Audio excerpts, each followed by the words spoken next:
Most of the topics that I present here, if not all of them, as I said before, I test them. I run them by people that I know in the field. I can talk to colleagues, friends from residency, um, coworkers, mentees.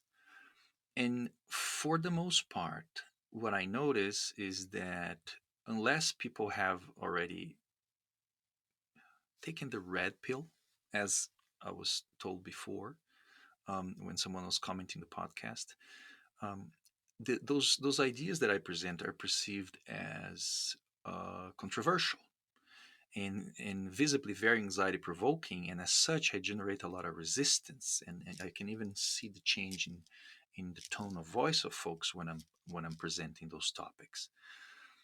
Of course, if you have been following the podcast, it's most likely that you are actually clicking with those ideas.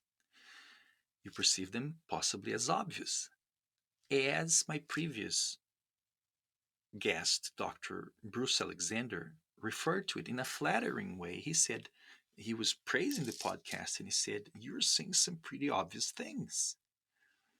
And he points out that, they need to be said and things like that. They sound obvious to me because I the way I go about my podcast is I look at the field, I breathe this thing. And why do I put all my time and energy into this uh, unfruitful enterprise?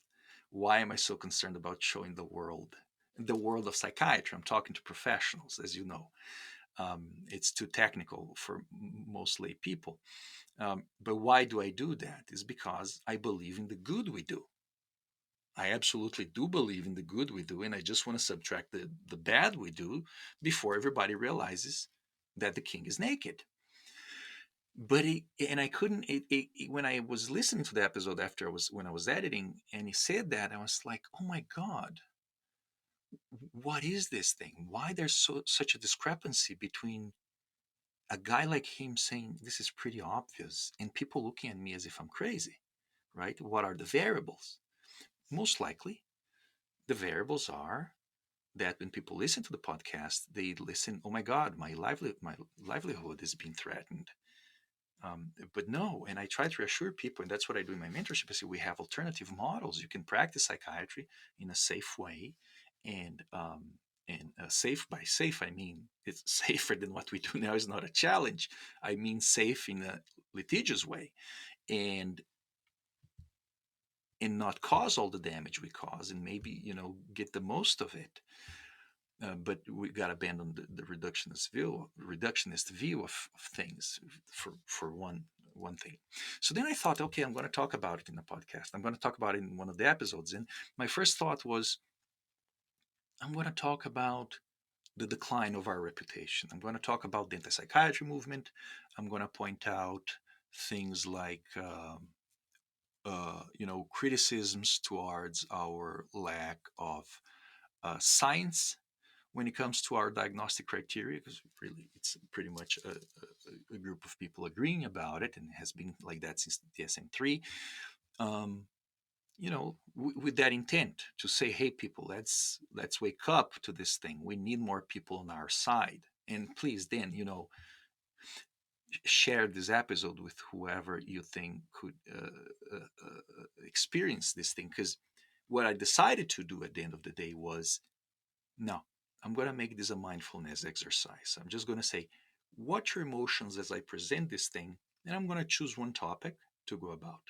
And this topic is like, it's layered, is a complex topic because it has a lot of implications. So likelihood is should generate some anxiety and resistance in most of us. Um, and the topic is, in broad terms, how well do we know that our treatments work? How well do we know that our treatments are actually treatments? And so I'm going to start with an article, with a paper. Um, and the name of the paper is already very biased, very, you can see where it's leaning towards. It's from the Lancet Psychiatry from 2020. The name of the paper is Effects of Delaying Treatment. of first episode psychosis. At some point, we used to prove that the treatments were helpful, right? That's how science is done, right? You have to refute the null hypothesis. That's the first step. At this point, we got to a point where we have to prove they don't work, I guess. I'm not sure. Effect of delaying treatment on first episode psychosis on symptoms and social outcomes, a longitudinal analysis and modeling study by Drake and collaborators. And I'm not going to give the names of much more. I'm not going to focus too much on the names of the authors, because this is not a witch hunt. The question I'm going to raise is, how reliable is this data? And I chose this article because it's a hot topic. We don't know. We already have information enough to at least question the initiation of antipsychotics in first episode psychosis. We already have a philosophical questions to say, enough to question, in the sense of saying, what are the goals of the treatment? Are we suppressing symptoms and paying a high price from a health perspective for that, and possibly a high price from a functionality perspective for that? Or we should be focusing on recovery and make sure you have a life despite ongoing psychosis. And of course, the conclusion of the study is, please don't delay, it's bad for you. And when I go, which is where I'm going to cover here, the declaration of interest or conflict of interests in the paper, at the end it says, we declare no competing interests. All good. But I am a little bit more suspicious than that every time I find a paper that favors use of drugs. So for some reason, I took the names of the authors and I ran a search on PubMed for the name of all the 19 authors. And I found 5 who had affiliations to pharma disclosed in other papers. 2016, even one was a Lancet publication, a Lancet, just like this one is a Lancet publication. It was a Lancet publication from the same year where they had actual disclosures. They, saying, I work for pharma here, I work for pharma there. And I couldn't find at Lancet what the criteria for disclosure was. So here's the question. Should I trust this paper? Should I trust Lancet? Does Lancet sell ads for pharmaceutical companies? Why in one paper the disclosure was there and in the other wasn't? Am I to be blamed for being suspicious? How about DSM? And please just examine your feelings about it, okay? Because I'm saying this, some of you may be like, obvious, should be suspicious. Some will be saying, no, come on. And again, I bet all those people are wonderful scientists, good people, well intended. But we cannot ignore our biases. We cannot ignore that they are unconscious. DSM, I have a paper here by Cosgrove, 2006. Pretty cool. Financial ties between DSM-4 panel members in the pharmaceutical industry. And I'm going to read because it's, and I promise it's not going to be too boring. Of the 170 DSM panel members, 56% had one or more of the 11 financial links to a company in the pharmaceutical industry. You can own shares, or you can work as a consultant or a paid speaker, like all kinds of things, right? And here's the interesting thing. Of 6 of 18 panels, more than 80% of panel members were found to have financial ties to the pharmaceutical industry. Why does that matter? Because we were accused of expanding diagnosis for which there are drugs available. And you can see what happened to ADHD, because of the claim is, so we have patented drugs for ADHD. So ADHD diagnosis was significantly expanded, and there's even an effort, at least 3 papers, trying to prove there's adult onset ADHD. What happened to bipolar disorder? Used to be a 2% prevalence disorder. Now we are something like 7%. And the author who published a lot of papers all the way in Switzerland, also would have some papers with disclosures and some papers without it. So here's the interesting bit about the study is that the mood disorders work group and the schizophrenia and other psychotic disorders work group both uh, had a lot of patented and releasing patented drugs by the time the SM4 was made. That was not a big change from the SM3. They had 100% of the panel had financial links with pharma. And then we have 88% for medication-induced movement disorders. And a lot of people criticize the difference between akathisia and Parkinsonism, acute Parkinsonism, or EPS, and 83% for premenstrual dysphoric disorders. And then the thing that she points out is that if you don't seem to have too many drugs to treat something, then not a lot of people are part of this thing. And it's the substance-related disorders had 17% of people only with a link to pharmaceutical company. Am I to be blamed to be suspicious of DSM? If you remember conversation with Dr. Timimi, he says diagnoses are brands and they're expanded according to the possibility of profit. I don't have any doubt that if tomorrow something pops that really helps, I don't know. Well, let's just say, look what happened to the concept of spectrum. Kids that could be weird before and have behavioral problems, like so many kids are weird and so many kids have, if not all kids have behavioral problems and tantrums and things. But now we have a patented medication for that, coincidentally at the same time or almost simultaneously when the spectrum concept comes up, and you cannot be weird anymore without getting a diagnosis of autism.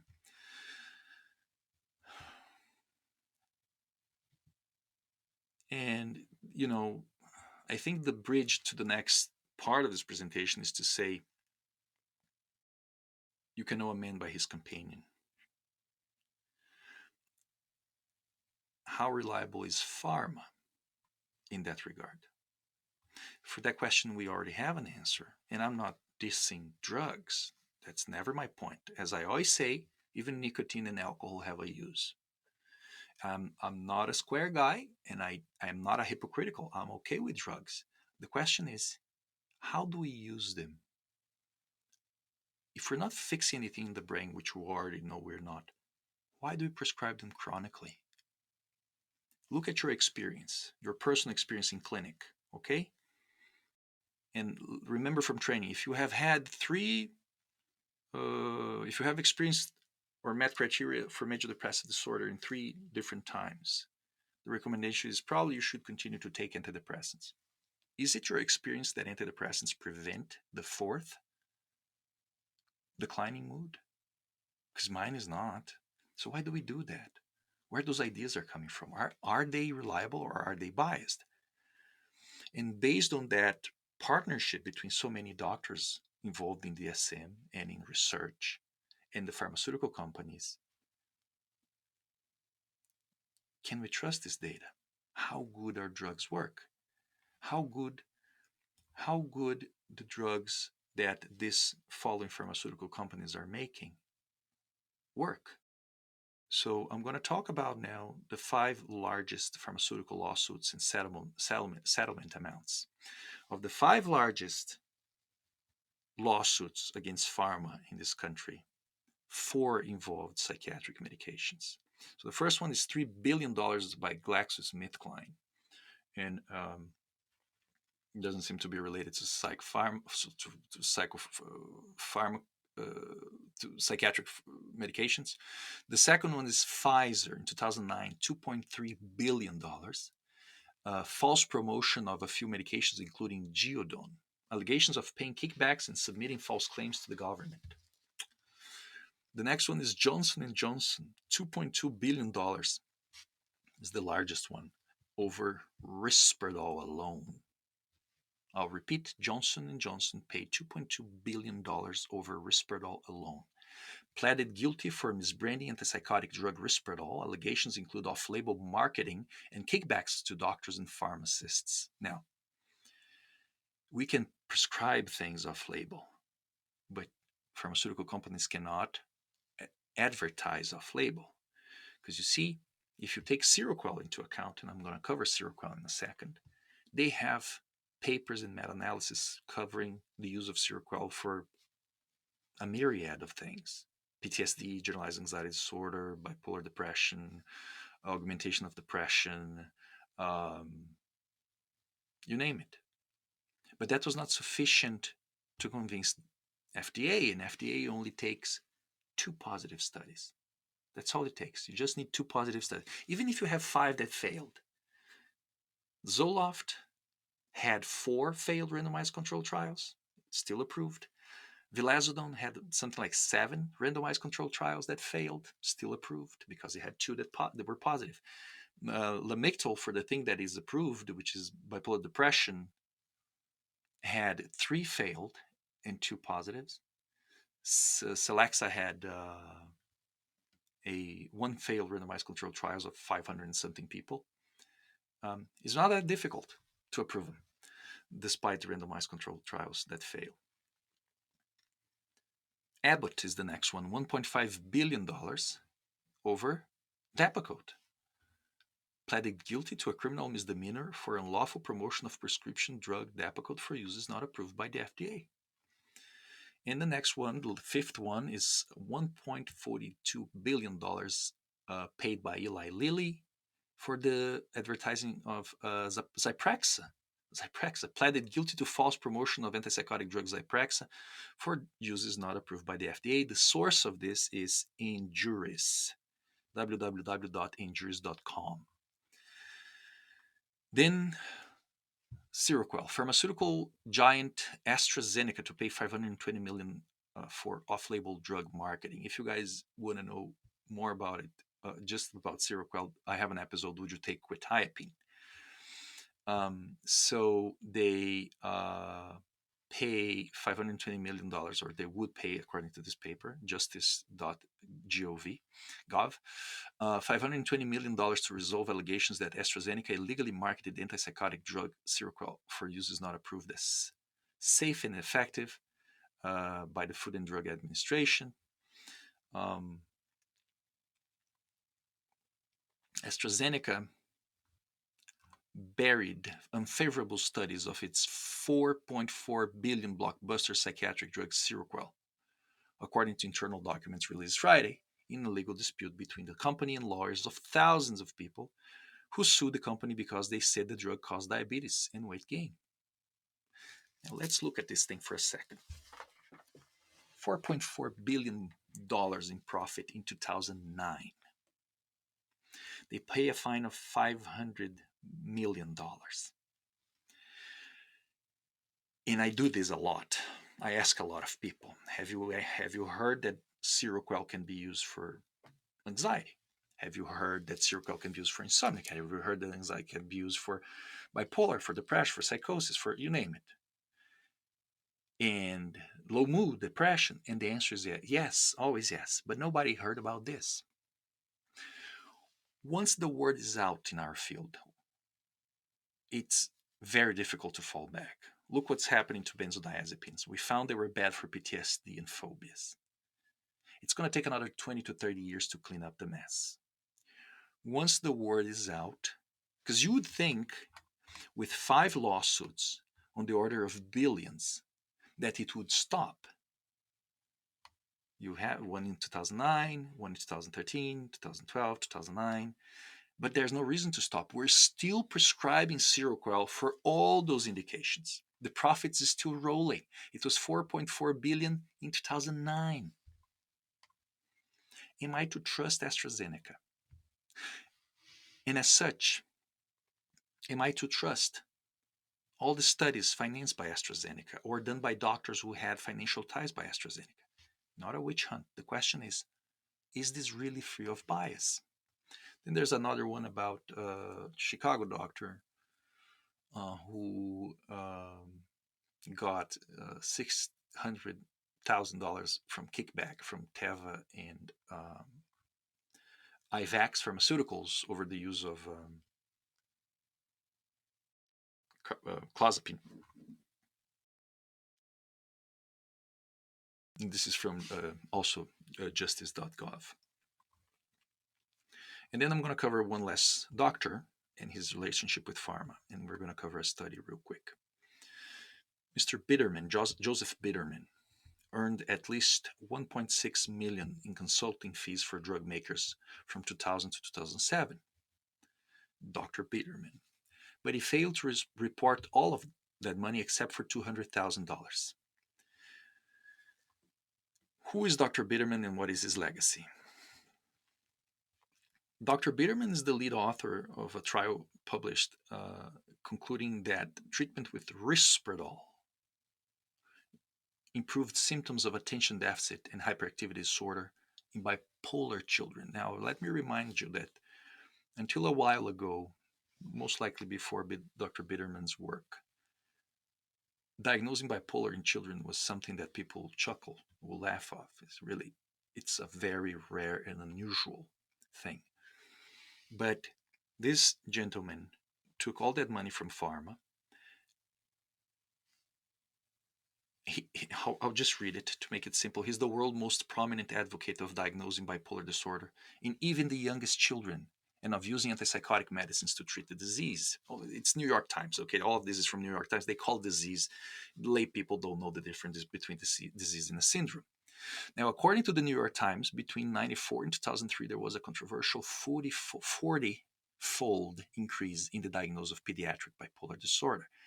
And we are exposing those kids to risperidone. Antipsychotics have a fourfold increase in risk of developing diabetes in the first year. Am I to trust a doctor that does that? Am I to trust a paper that does that? Am I to trust a gentleman who took $1.6 million from a pharmaceutical company, reported only $200,000? Harvard. Finally, I'm going to wrap up with a paper by Mitchell, Trivedi, and collaborators. Are financial payments from the pharmaceutical industry associated with physician prescribing? A systematic review.